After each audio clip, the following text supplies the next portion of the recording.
Hello guys, welcome to today's video by Trust Stanley at Test Tech Talks video.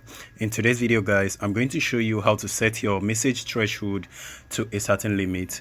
So if you want to set your message to automatically delete after a year or 2 years or 3 years or any specific date you want, this is just how to do it on your Signal app. Now let's dive into that. Open your Signal application. Now click on this three-dotted icon on the top section, select your settings. Oh, I made a mistake. Select the settings and then go to the data and storage. Click on that. Now you notice where it says storage device, right? Sorry, manage storage. Go ahead and click on that. Now you notice where it says keep your message, and the option that is selected is forever, right?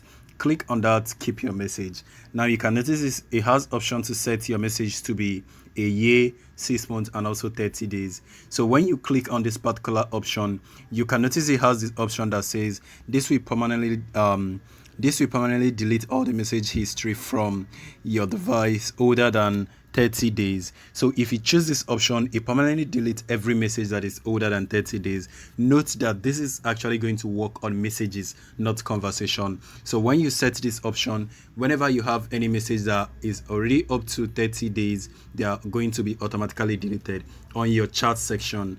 So this is all for today's video. Make sure you stay subscribed to my channel, like the video, and see you on my next video. Peace.